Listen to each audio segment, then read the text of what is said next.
Bismillahirrahmanirrahim. Assalamu alaikum students, the educators, Baradari campus, Gujarat. This is the lesson of SST. Today we start our geography portion as we are starting our topic human and environmental geography. So let's open your page number 75.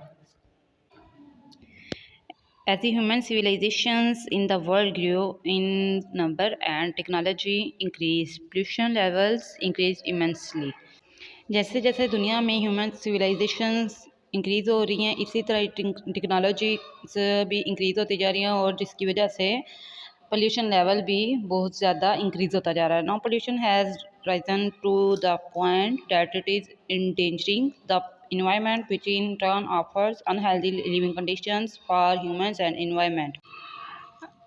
अब जैसे जैसे pollution increase होती जा रही है environment में, तो ये इन्वायरमेंट के लिए बहुत ज़्यादा खतरे का बायस बन रहा है, क्योंकि इससे जो ह्यूमन और एनिमल्स हैं उनके लिए अनहेल्दी लिविंग कंडीशंस पैदा होती जा रही हैं. Some people believe that something as common as our mobile sets emit unhealthy radiation and could be hazardous for us if used near our bodies or for longer periods of time. कुछ लोगों का ये क़ीदा है, यहाँ पे कुछ लोग ये बिलीव रखते हैं कि जो कि ये बहुत ही कॉमन बात है कि हम अगर आप मोबाइल को बहुत ज़्यादा यूज़ करें या फिर मोबाइल को अपने नज़दीक रखेंगे, तो अपनी बॉडी के नज़दीक रखेंगे, तो उससे मोबाइल में से कुछ अनहेल्दी रेडिएशंस निकलेंगी, जिससे हमें बहुत ख़तरा आता है. More research needs to be done in this. Open your next page. And so many other areas to clearly establish the level of danger these possible pollutants cause and how dangerous they are for us. Pollution की वजह से environment में जो बहुत ज़्यादा खतरा पैदा हो रहा है, और ये पोल्यूशन हमारे लिए बहुत ही डेंजरस है. इसके मतलब क्लियर तौर पर बहुत सी रिसर्च की गई है. There are many types of pollution which the scientist have divided into 4 groups. Pollution के कई टाइप्स हैं जिन्हें साइंटिस्ट ने 4 ग्रुपों में तकसीम किया है. Air pollution, number 2 land pollution, number 3 water pollution and number 4 is noise pollution. Air pollution is the contamination of the air. Air pollution air की कंटेमिनेशन को कहते हैं. मतलब एयर पोल्यूशन वो होती है जिससे हवा में आलूदगी पैदा हो जाती है, हवा आलूदा हो जाती है, उसे हम क्या कहते हैं, एयर पोल्यूशन. लैंड पोल्यूशन किसे कहते हैं, occurs when land is polluted with garbage. Land pollution उस वक्त पैदा होती है जब हमारी लैंड कूड़ा करकट यानी गार्बेज से भर जाए. वाटर पोल्यूशन किसे कहते हैं, is when garbage is added to water.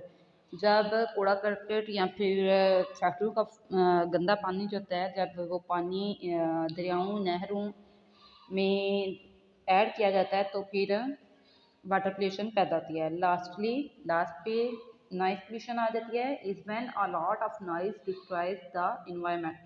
Last पे नॉइज पोल्यूशन आती है कि नॉइज पोल्यूशन उस वक्त पैदा होती है जब इन्वायरमेंट में बहुत ज़्यादा नॉइज पैदा हो जाता है, मतलब बहुत ज़्यादा शोर पैदा हो जाता है, तो उसकी वजह से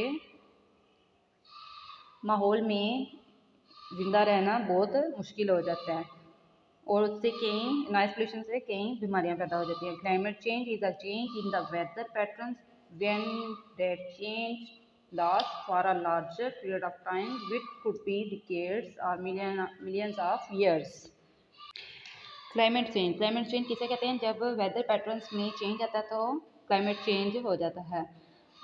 ये क्लाइमेट चेंज उस वक्त आता है जब मतलब मौसम में उस वक्त तब्दीली आती है जब कोई भी मौसमी सूरत हाल एक बहुत लंबे अरसे तक मतलब कई सालों तक रहे, तो फिर उसकी वजह से क्लाइमेट चेंज आ जाता है. It refers to a change in average weather conditions और मोर और fewer extreme weather events like heat waves, cold waves, cyclones, floods etcetera. जब हमारे एवरी वेदर कंडीशन चेंज हो जाता है और उसमें एक्सट्रीम वेदर कंडीशंस पैदा हो जाती हैं, जैसा कि गर्म हवाएं, सर्द हवाएं, तूफ़ान या फिर सैलाब या बहुत तेज़ बारिशें आती हैं तो उससे हमारा क्लाइमेट चेंज हो जाता है। The most dangerous factor causing climate change is our interaction with our environment.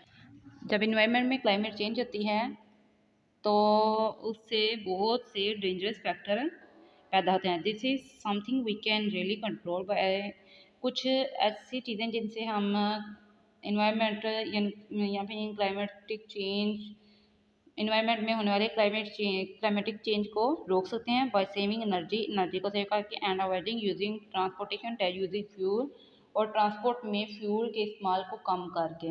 Unfortunately, बदकिस्मती से we do not act on this, हम ये तमाम एक्शन नहीं कर सकते because of our lack of awareness about our environment, क्योंकि हम अपनी इन्वायरमेंट के बारे में लैक ऑफ अवेयरनेस की वजह से ये एक्शन नहीं कर सकते। Certain human activities have also been identified, जो ह्यूमन एक्टिविटीज़ हैं जिनको बयान किया गया है as significant causes of recent climate change, often referred to as global warming. The main human activity that causes climate change is pollution.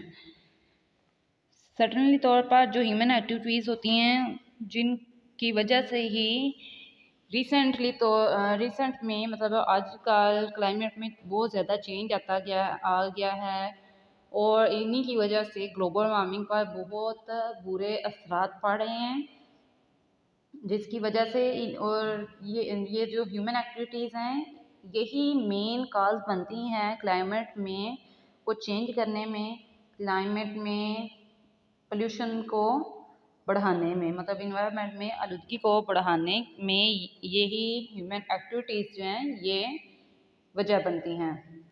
Students, last पे अपना world wealth देखें।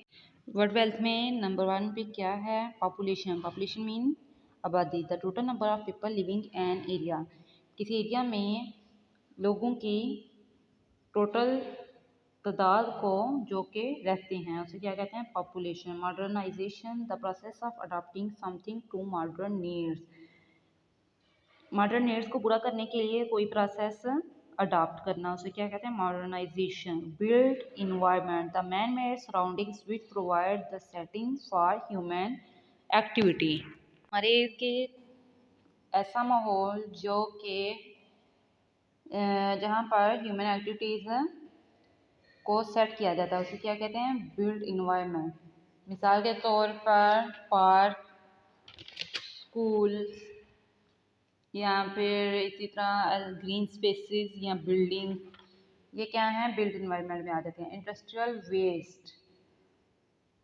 Waste and harmful toxins produced by factories, फैक्ट्रियों के ज़रिए पैदा होने वाला waste और हार्मफुल टॉक्सिन्स को क्या कहते हैं? Industrial waste.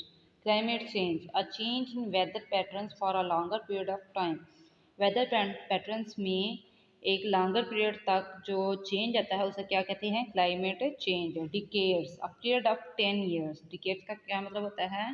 मतलब 10 ईयर्स का जो पीरियड होता है, मतलब 10 साल तक जो किसी क्लाइमेट में चेंज आता है, वेदर कंडीशंस में जब चेंज आ जाता है तो वो फिर क्लाइमेट ऑटोमेटिकली चेंज हो जाता है। स्टूडेंट्स, ये वाले जो आपका वर्ड वेल्थ है इसको आपने ओरल लर्न करना है, क्योंकि ये आपके पेपर्स में डेफिनेशंस आ सकती हैं। Now note your diary. Stay blessed and अल्लाह हाफिज़।